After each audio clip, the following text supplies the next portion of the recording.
commencer une vidéo de vlog. C'est sûrement la question que tout le monde se pose en commençant les vlogs. Du coup je suis là grâce à cause de, vous choisirez, Estelle, petite lectrice que je suis depuis un petit moment sur Instagram. Et elle a en fait décidé de reprendre ses vlogs. Donc j'ai regardé les 2 premiers et franchement j'ai passé 2 super moments. Elle partage des images de son quotidien, ses lectures bien entendu, ses achats. Et voilà, j'ai vraiment adoré. J'en ai parlé un petit peu avec elle sur Instagram. Et du coup j'avais bien envie de me lancer aussi. Et elle a fini par me convaincre. Du coup me voilà. Je vous garantis pas de la régularité. Je vais essayer de penser à prendre la petite caméra, à faire des images, enfin quand j'ai des choses intéressantes à filmer. Et je voulais commencer du coup ce petit update lecture par Faiseur d'histoire de Dina Nayeri. Alors clairement, si vous me suivez sur Instagram, vous savez que j'ai eu énormément de mal à lire ce livre, à le terminer, à en venir à bout. Pour la simple et bonne raison, alors c'est pas du tout l'écriture qui est mauvaise, ni l'histoire, pas du tout. C'est juste qu'il s'agit d'un livre témoignage autour de l'immigration, puisque Dina Nayeri est iranienne, qu'elle est arrivée aux États-Unis à l'âge de 10 ans, et que les questions d'immigration, du coup, de par son passé, occupent une place prépondérante dans sa vie. Et elle a décidé d'aller dans les camps, surtout en Europe, pour du coup rencontrer les immigrés et un peu glaner leurs histoires. Donc forcément, la plupart des histoires ne sont pas gaies, ne finissent pas bien. C'est assez lourd. C'est le genre de lecture, typiquement, vous l'enchaînez pas comme ça, quoi. C'est-à-dire que ça se lit pas en 2-3 jours. Il y a besoin de respirer entre les chapitres, qui sont d'ailleurs assez longs. Mais ouais, en fait, et puis alors j'arrive pas, pour le coup j'ai déjà essayé, mais j'arrive pas à lire plusieurs livres en même temps. Donc j'aurais pu me dire, allez vas-y je lis ça, et puis à côté je lis quelque chose de plus léger, je passe de l'un à l'autre, mais j'arrive pas à faire ça. Du coup j'étais complètement dedans, je me suis un peu forcée à y rester. D'ailleurs il est un peu abîmé parce que clairement je l'ai embarqué partout pour le lire, pour le finir. Et ça y est, j'ai réussi. J'ai pleuré avec ce bouquin, vraiment. Alors c'est peut-être parce que je suis devenue maman il y a pas si longtemps, donc toutes les histoires qui touchent la famille, les enfants séparés de leurs parents, moi ça me... Niveau émotion, c'est assez fort. Du coup, ouais, je dirais qu'on retrouve une bonne dizaine de témoignages dans ce livre, avec celui de Dina, bien entendu. Voilà, donc en fait, je vous dis pas, lisez pas le livre, c'est juste que si les questions d'immigration vous intéressent, c'est le livre à lire parce qu'il est extrêmement bien documenté. Il est très précis. Il est... En fait, c'est un livre qui vous dit... Non mais en fait, l'immigration, c'est pas juste quelqu'un qui quitte son pays pour X raisons et qui débarque dans un autre. C'est beaucoup plus compliqué que ça. En fonction aussi des pays qui accueillent, des services de l'immigration qui reçoivent les migrants pour justement un peu leur poser des questions et comprendre pourquoi ils sont là. Donc c'est vraiment très intéressant, mais faut être prêt. D'ailleurs ça fait carrément écho à la série que je suis en train de regarder sur Netflix qui s'appelle Stateless. C'est totalement un hasard, je suis pas du tout forcément passionnée par toutes ces questions, mais c'est purement un hasard. J'ai commencé à regarder la série Stateless sur Netflix. Donc c'est une série assez courte, c'est une saison pour le moment avec 6 épisodes d'une 50aine de minutes chacun. J'en suis à l'épisode 4.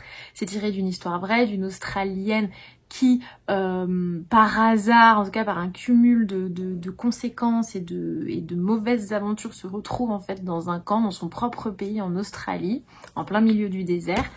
Et du coup, voilà, la série relate le quotidien des migrants dans ce camp. Donc voilà, ça fait vraiment écho. Si la question vous intéresse, voilà, je vous conseille donc Faiseur d'histoire de Dina Nayeri, édité aux presses de la Cité, que je lis d'ailleurs dans le cadre du Grand Prix des lectrices du magazine Elle.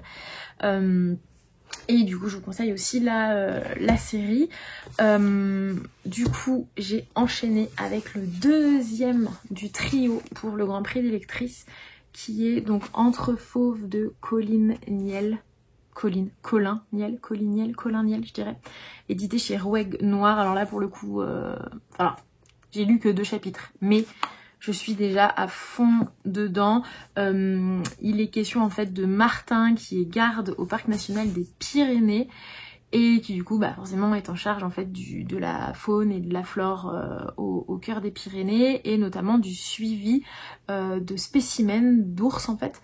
Et malheureusement il y a un des spécimens qui disparaît, on ne sait pas où il est, et on suit également le parcours d'Apolline qui a une vingtaine d'années. Donc là j'ai lu le deuxième chapitre où du coup l'auteur introduit Apolline, qui est cette jeune femme, on comprend qu'elle est issue d'une famille assez aisée. Pour son 20e anniversaire, son papa lui offre un arc. Alors c'est pas l'arc de Robin des Bois, hein, c'est un arc ultra high-tech, le truc où il y a le bon descriptif, je vais pas vous le lire, mais descriptif assez technique de cet arc, et on comprend tout de suite que ouais, c'est pas pour les rigolos quoi.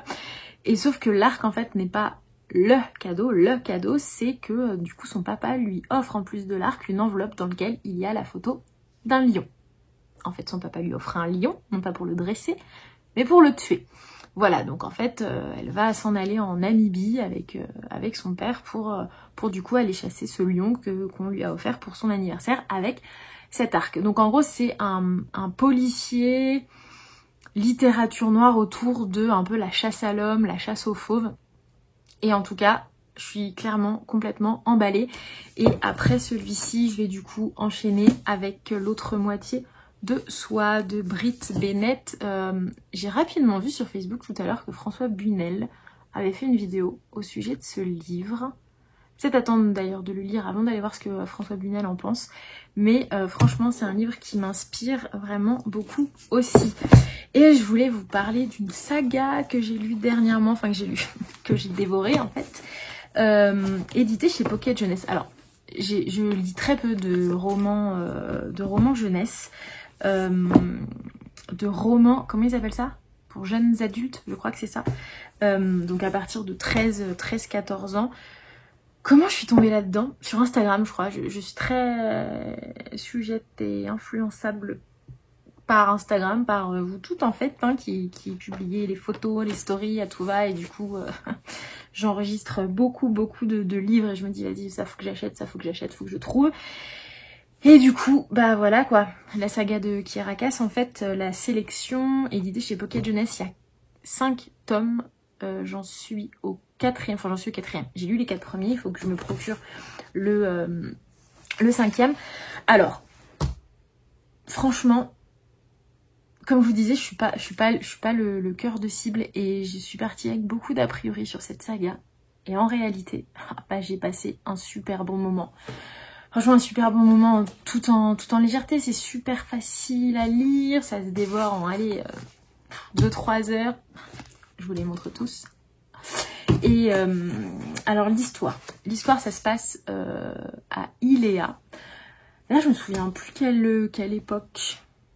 Ouais, époque moderne, on va dire. Ouais, époque moderne. Ça se passe à Iléa. Et du coup, donc, on peut dire que c'est une monarchie, puisqu'il y a un roi, une reine, un prince, etc. Et en gros, c'est une société qui est organisée par caste. Donc du coup, la caste numéro 1, c'est le haut du panier, comme on dit. Et la 8, c'est un peu les laissés pour compte, quoi. C'est ceux sur lesquels on s'essuie bien les pieds pleins de boue. Donc, et en gros, dès qu'un prince ou une princesse est en âge de se marier, la famille royale organise ce qu'ils appellent la sélection. Et donc, toutes les jeunes femmes, tous les jeunes hommes sont invités à s'inscrire pour participer à cette sélection. Et ils sont du coup tirés au sort. Et il se trouve qu'America, qui est du coup une 5, si je ne m'abuse, et en fait chaque caste, à chaque caste correspond un type de métier. Donc typiquement les 5 sont tous les artistes, les 3 ou les 2, je sais plus, enfin ça va être tous les enseignants, enfin voilà, c'est vraiment chaque caste sa catégorie de métier.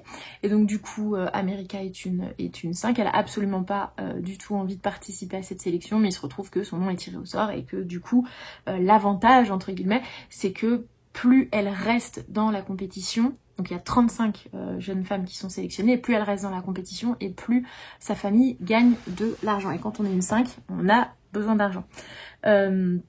Donc du coup, comme vous vous en doutez, America va rester dans la compétition assez longtemps.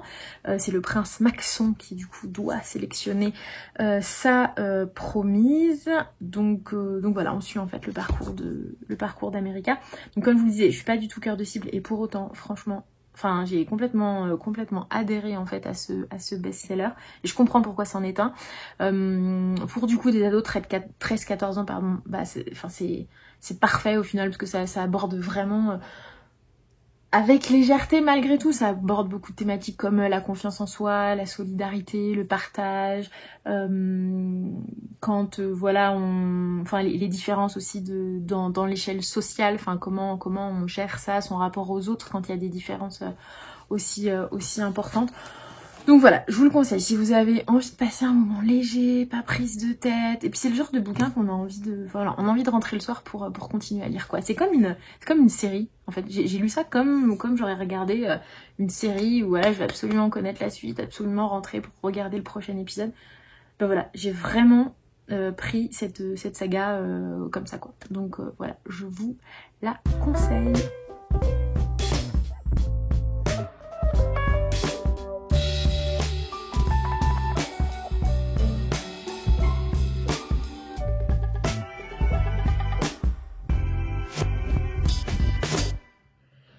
Je me pose là rapido parce que je viens d'ouvrir ma boîte mail et d'apprendre une super bonne nouvelle. Je sais pas si vous connaissez les éditions Charleston, mais tous les ans ils recherchent une vingtaine de lectrices pour leur maison d'édition. J'avais postulé comme ça, le tenter quoi, au hasard, et au final ils m'ont retenu pour faire partie des 20 lectrices donc 2021 des éditions Charleston.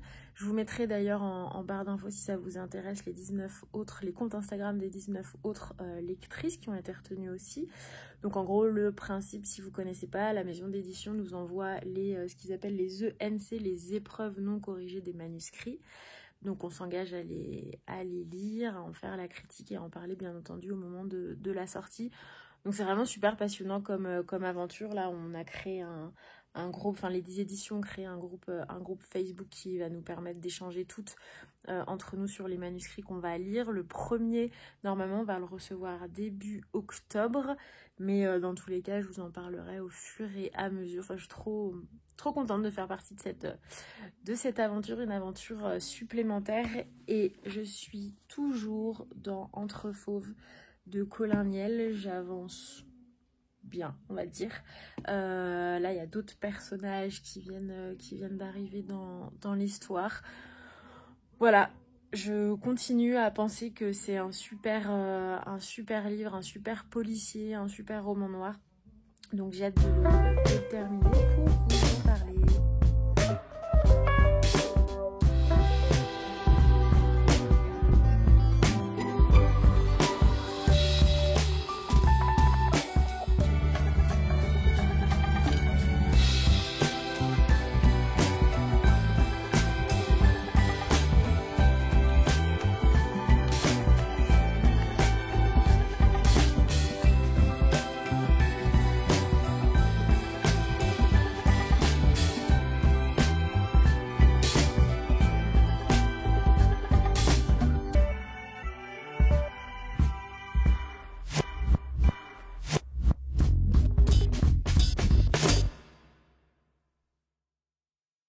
De retour avec un livre terminé, Entre Fauves de Colin Niel. Je vous en parlais précédemment, je le lis dans le cadre du Grand Prix des lectrices du magazine Elle. Et très clairement, j'ai adoré ce livre. Et d'ailleurs, c'est super, pour rien vous cacher, ça fait quoi 4-5 fois que je recommence cette vidéo. C'est vraiment super dur de parler d'un livre qu'on a adoré sans trop en dévoiler, sans trop s'en mêler. Du coup, on suit 4 personnages dans ce roman. On suit Charles le lion, on suit Apolline, une jeune femme d'une vingtaine d'années passionnée par la chasse. On suit Martin qui est garde au parc national des Pyrénées. Et on suit Kanjima qui est un jeune homme un petit peu plus jeune qu'Apolline, il me semble, qui fait partie d'une tribu namibienne. Donc le roman se passe entre les Pyrénées et la Namibie. Et en fait, le roman démarre sur un cliché posté sur les réseaux sociaux. Un cliché en fait où on voit Apolline qui pose au pied d'un lion abattu. Et Martin, qui fait partie d'un groupe sur Facebook qui recense tous les clichés comme ça de chasseurs pris en photo avec leur trophée.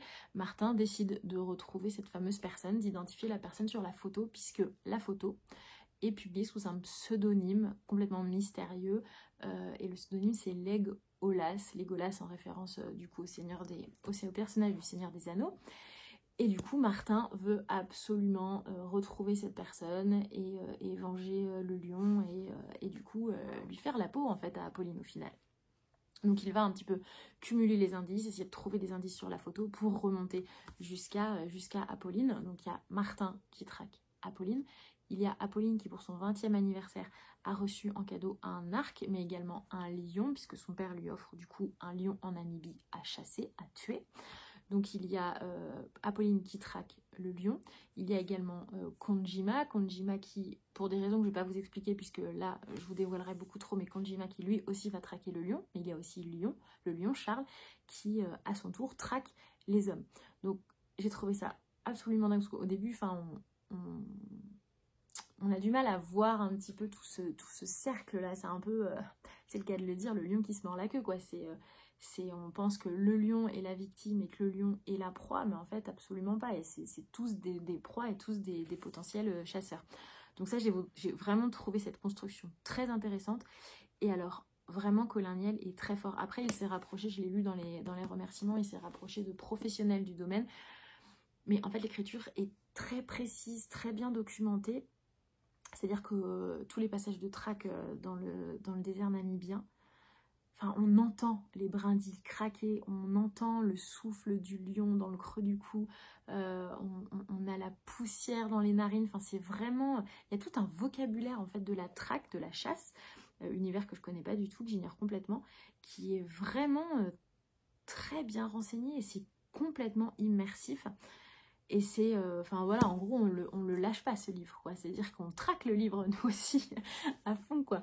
Et vraiment, j'ai trouvé ça passionnant. Et puis, il y a aussi ce côté tradition où, au-delà de on est tous proies potentiellement un jour et tous chasseurs, il y a le côté tradition où, en Namibie, du coup, Konjima a conscience que l'homme, pour prouver sa virilité et sa force, doit tuer un lion de ses mains. Et du côté d'Apolline, la tradition fait que, eh ben, dans les familles nobles, on chasse à court, on chasse. Et ça fait aussi partie de ces traditions, mais pas pour les mêmes raisons. Donc, il y a aussi tout ce côté vraiment tradition ancestrale très intéressant. Donc ce livre là, Entre fauves, à lire. Bon, par contre, c'est pas un policier, hein. Enfin, j'ai lu sur certaines critiques que, enfin, en tout cas, je considère pas ça comme un policier, même si Martin mène l'enquête pour essayer de retrouver cette fameuse Apolline. C'est pas vraiment un policier. Je sais pas trop comment le qualifier. Roman noir, ouais, pourquoi pas, roman noir. Mais en tout cas, si vous tombez dessus, vous devriez adorer. Et du coup, j'enchaîne tout de suite avec Brit Bennett, l'autre moitié de Soi, qui est le 3e du trio du Grand Prix des lectrices du magazine Elle. Et je pense que je vais pas tarder à recevoir ceux du mois d'octobre d'ailleurs. Donc je vais vite lire ça. Mais en tout cas, une chose est sûre, je vous parlais la dernière fois de Faiseur d'Histoire. Ce qui est sûr, c'est que celui-ci passe clairement devant Faiseur d'Histoire. Il remonte là, et Faiseur d'Histoire passe derrière. Donc on va voir celui-ci. Ce qu'il va donner, ça va peut-être se jouer entre ces deux-là.